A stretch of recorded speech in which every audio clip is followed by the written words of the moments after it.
Hello friends, welcome to my channel truth of share market. So discuss कर लेते हैं stocks for 8 दिसंबर 2023। आज भी अगर मार्केट की बात करें तो मार्केट बिल्कुल कम्प्लीटली साइडवे रहा है एंड अब ये कब तक कंसोलिडेशन चलता है ये ज़रूर देखना होगा एंड कब ये ब्रेकआउट देता है ना।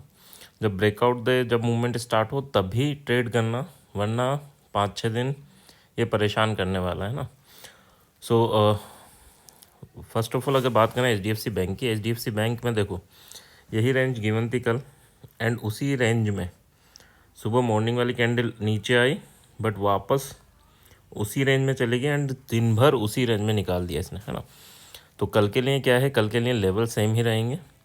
एक भी अगर कैंडल 15 मिनट के ऊपर क्लोज करती है 1632 के ऊपर तो आपको 1640.5 एंड 1652 तक के टारगेट ऊपर देखने को मिलेंगे।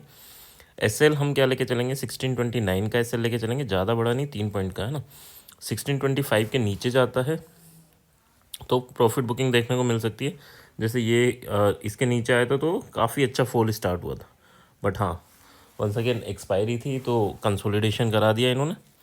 तो कल के लिए क्या है, अगर ये ब्रेक होता है, पहले दिन ले गए, सेकेंड टाइम अगर ब्रेक होता है तो नो डाउट चांसेस ज़्यादा रहेंगे कि 1612 आपको देखने को मिला एंड देन अगर ये भी ब्रेक होता है तो 1596 ये लेवल आपको देखने को मिले। बट हाँ अनटिल एंड अनलेस ये लेवल नहीं ब्रेक हो या मानो कोई 15 मिनट की कैंडल नीचे आ रही है, आप एंड ने एंट्री ले ली, वापस ऊपर चले जाए तो कोस्ट टू कोस्ट निकल जाना, ज़बरदस्ती नहीं है ट्रेड में बैठे रहना, ठीक है। यानी अगर इस लेवल के नीचे आप एंट्री ले रहे हैं तो लेवल के नीचे क्लोज करे तो ही रुकना है, ऊपर क्लोज कर दिए तो फिर हमारी एंट्री गलत थी तो कोस्ट टू कोस्ट ही निकल जाना है, ज़बरदस्ती की ट्रेड में बैठना नहीं है, है ना। तो अभी जो माहौल चलेगा नेक्स्ट फ्यू डेज उसमें ये कंसोलिडेशन वाला फैक्टर काफ़ी इंपॉर्टेंट रहेगा और फिर सडन फॉल होगा, है ना। सडन फॉल होगा, सडन राइज होगा।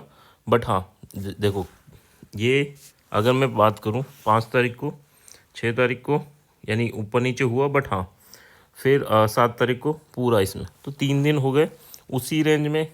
ये क्या था आपका Tuesday fin Nifty expiry, bank Nifty expiry and आज निफ्टी एक्सपायरी, ठीक है। तो तीनों एक्सपायरी को इन्होंने साइड में रख दिया और विक्स काफ़ी बड़ा हुआ था, उसकी वजह से क्या हुआ, यहाँ काफ़ी बड़ा डीके इन्होंने खाया है, ठीक है। चलो अब इम्पोर्टेंट क्या है, एसएल अगर नीचे के लेवल की बात करूँ तो 16 आप 30 का एसएल बनेगा, वो आपको यूज़ करना है। नेक्स्ट बात कर लेते हैं, गैप अप गैप डाउन वही हैं जो पिछली वीडियो में थे। एक्सिस बैंक की बात करें, एक्सिस बैंक देखो, एक्सिस बैंक में एक और वर्क आपको करना है। एक्सिस बैंक में क्या वर्क करना है, ये एक ट्रेंड लाइन ड्रॉ कर लेना है एंड ये ट्रेंड लाइन का सपोर्ट लेके ऊपर जा रहा है, ये बार बार यहाँ ऊपर से नीचे जितना भी फॉल हो लेकिन इस पे सपोर्ट ले रहा है एंड देखो यहाँ सपोर्ट लेने के बाद रिवर्सल भी अच्छा आया। तो नेक्स्ट भी अभी यही है कि जो फॉल होगा अगर आप यहाँ एंट्री लेते हैं तो ये ट्रेंड लाइन तक ये आने की कोशिश करेगा, है ना। अगर बात करें लेवल की 1121 अगर ब्रेक होता है तो 28 एंड 36 ये आपके अपवर्ड डायरेक्शन में टारगेट रहेंगे। एंड यहाँ अगर मैं एसएल की बात करूँ तो एसएल हमें केवल 1120 यानी 2 पॉइंट का एसएल, अगर 21.5 ब्रेक होता है तो 1.5 पॉइंट का एसएल ही लेके चलना है, ठीक है। 1120 इससे ज़्यादा नहीं। 1117 अगर 18 ब्रेक होता है तो 1110 एंड 1103 ये आपके टारगेट रहेंगे डाउनवर्ड डायरेक्शन में। देखो एसएल यहाँ पर हमें 2-2 पॉइंट के ही लेके चल रहे हैं। क्यों लेके चल रहे हैं, क्योंकि अभी कंसोलिडेशन के टाइम पे क्या होगा, ये ब्रेकआउट देगा और ऊपर आ जाएगा, ठीक है। तो वो 1-2 पॉइंट का एसएल ही हो और जैसे ही 15 मिनट निकल जाए या 30 मिनट निकल जाए तो आपको एसएल भी शिफ्ट करना पड़ेगा अभी सिचुएशन वाइज, ठीक है। इसके बाद क्या होगा, इन्हीं एसएल में कई बार आप एसएल जाएंगे लेकिन एक जब ये फ्री फॉल होगा या रैली होगी तब वो 2 पॉइंट का एसएल ही आपको 40 पॉइंट 50 पॉइंट दिलवा के चले जाएंगे, ठीक है। तो कोशिश ये करना है 2 पॉइंट का एसएल और नीचे शिफ्ट हो जाना है जैसे ही 15-20 मिनट निकल जाए, ओके, यानी कोस्ट टू कोस्ट आके बैठ जाना है, ओके। सो एक्सिस बैंक की बात करें, ऊपर भी चाहो तो इसमें ट्रेंड लाइन ड्रॉ कर सकते हैं आप, और अपर लेवल पे भी ट्रेंड लाइन ड्रॉ कर सकते हैं आप। नेक्स्ट अगर हम बात कर लेते हैं so that is about Reliance. Reliance क्या कर रहा है, रिलायंस देखो धीरे धीरे ऊपर गया ये एंड यहाँ पर अगर देखने वाली चीज़ ये है कि ये डबल टॉप यानी इस लेवल तक जाने की तो पूरी कोशिश करेगा, और यहाँ के बाद क्या रिएक्शन देता है वो इम्पोर्टेंट रहेगा, क्योंकि पहले भी यहाँ तक गया है। तो 2467 अगर ब्रेक होता है तो 2483 एंड 2498 ये आपके टारगेट रहेंगे। बट अगर नीचे की साइड ये ब्रेक होता है 2456 इवन, तो 2442 यहाँ तक तो गिरेगा। बट इसके बाद देखना होगा कि यार ये एम पैटर्न कंप्लीट करता है, इस नेकलाइन को ब्रेक करता है, और अगर ये नेकलाइन ब्रेक होती है तो फिर आपको नेक्स्ट टारगेट रहेगा 2424। ठीक है, एसएल की बात कर लें तो एसएल यहाँ पर 2460। ठीक है, ये एसएल रहेगा फॉर सेलिंग, यानी 3 पॉइंट का एसएल लेके चलेंगे हम। एंड अब बाइंग की बात करूँ तो 2464, यानी वहाँ पर भी हम 3 पॉइंट का ही एसएल लेके चलेंगे। ठीक है, अब 3 पॉइंट का एसएल क्यों लेके चल रहे हैं, क्योंकि साइड में मार्केट में एसएल जितना छोटा होगा उतना अच्छा है। बड़े बड़े एसएल भी हिट हो जाएंगे, मार्केट क्या करेगा, साइड में रहेगा तो क्या करेगा फिर, या फिर आपको क्या करना होगा, फिर एसएल काफ़ी बड़े लेने होंगे। ठीक है, यानी अगर मैं यहाँ सेल कर रहा हूँ तो एसएल मेरा ये लेवल हो, या यहाँ अगर इसके नीचे मैं सेल कर रहा हूँ तो एसएल मेरा ये हाई हो। ठीक है, इतने बड़े एसएल लेने होंगे, और अगर इतने बड़े एसएल भी हिट हो जाएंगे तो फिर प्रॉब्लम है। तो जब साइड वे रहे कोशिश करो लेवल टू लेवल, और अगर लेवल ब्रेक होने के बाद हम बुलिश हुए हैं और वापस लेवल के नीचे जाए तो हम एग्जिट भी कर लें। ठीक है, यानी अगर इस लाइन के ऊपर हम बुलिश हैं तो इस लाइन के ऊपर थोड़ी देर रुका, वापस नीचे आ रहा है तो हम नीचे आते ही एग्जिट कर लें। ठीक है, वेट नहीं करें, या तो ऊपर सर्वाइव करके ऊपर ही जाए, और ऊपर जाएगा तो नो डाउट हमें अच्छा बेनिफिट होगा, बट अगर नीचे आएगा तो हमारा लॉस फिक्स हो जाएगा। तो दैट इज़ इम्पोर्टेंट। तो यहाँ पर भी हम 3 पॉइंट के ही एसएल लेके चलेंगे in buying as well as selling. Next बात कर लेते हैं इन्फोसिस। इन्फोसिस ने क्या किया, इन्फोसिस ने देखो बहुत अच्छा मूवमेंट दिया था कल, है ना, बट हाँ आज इस ट्रेंड लाइन का ब्रेकडाउन दिया एंड उसके बाद नीचे ही कंसोलिडेशन किया है। 1470.5 अगर ये ब्रेक होता है तो 1480.9 एंड देन 1491 ये आपके टारगेट रहेंगे अपवर्ड डायरेक्शन में।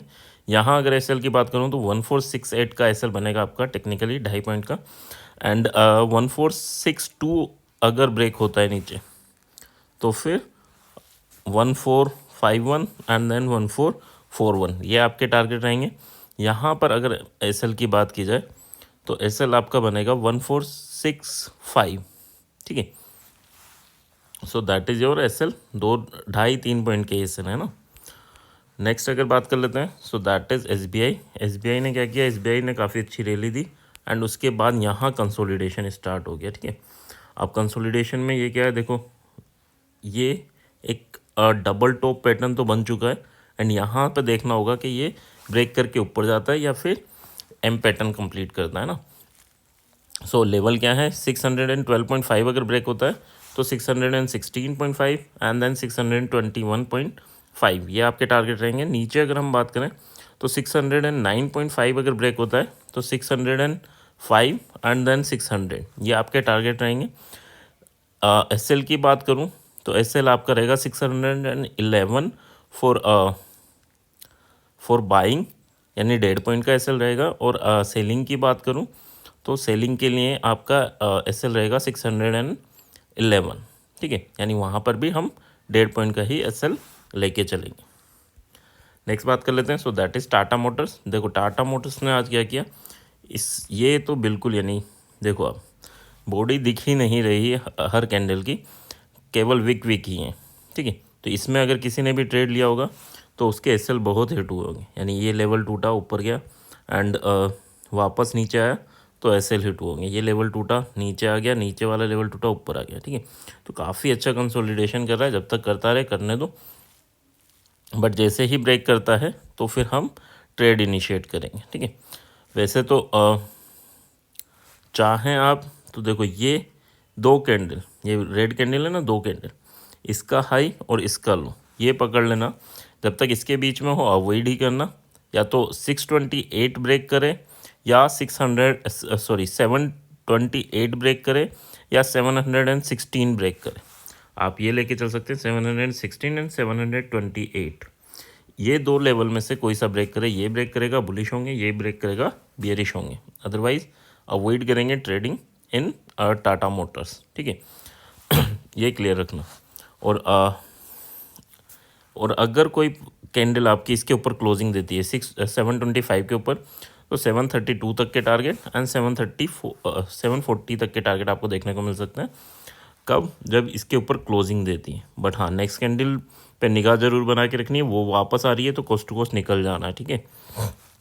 सिमिलर वे में अगर 721.5 अगर ब्रेक होता है तो फिर आपको 717.5 एंड 710.5 ये टारगेट आपको देखने को मिलेंगे इन डाउनवर्ड डायरेक्शन में। एसएल की बात करूं तो एसएल यहाँ पर आपका 723.5 ये आपका एसएल रहेगा फॉर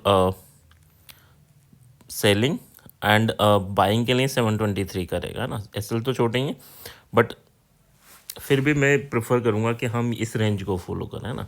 ये टूटे तो बियरिश, ये टूटे तो बुलिश, अदरवाइज अवॉइड कर सकते हैं इन टाटा मोटर्स। ओके, अडानी की बात करें, देखो अडानी ने इतने बड़े मूवमेंट दिए ना, 16% का, 2-2.5% का, और आज इतनी छोटी कैंडल बना ली। तो अगर आपके पास सी हो पी हो, दोनों में आपको काफ़ी डिके मिले होंगे। क्यों? क्योंकि ये जो वॉलेटिलिटी थी इसमें, ये बिल्कुल ख़त्म कर दी इस कैंडल ने। और ये जब कैंडल ने ख़त्म करी तो आपका कॉल हो या पुट हो, दोनों की वैल्यूज़ काफ़ी डिके हुई होंगी ड्यू टू दिस, क्योंकि इतनी छोटी कैंडल में मूवमेंट किया है, ठीक है।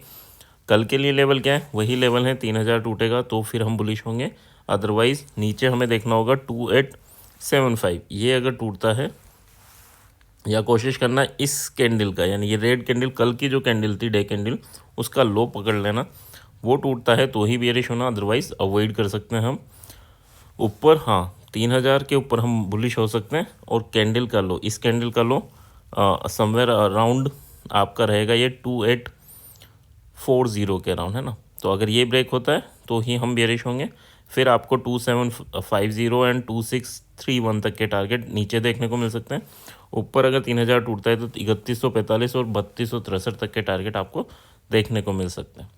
सो इसमें एसएल आपको कल भी मैंने बताया था कि कैंडल जो ब्रेकआउट कैंडल है 15 मिनट की, उसका अगर ब्रेक डाउन कर रही है तो उसका हाई, और ब्रेकआउट कर रही है तो उसका लो, that is your SL for Adani. अच्छा, अगर 15 मिनट की कैंडल का एसएल काफ़ी बड़ा है तो फिर आपको क्या करना है, 5 मिनट की कैंडल पे शिफ्ट होना है। उसका भी बड़ा लगे तो 3 मिनट की कैंडल पर, अगर उसका भी बड़ा हो तो फिर अवॉइड कर देना, है ना, क्योंकि इससे छोटे फिर एसएल हम नहीं जज कर सकते।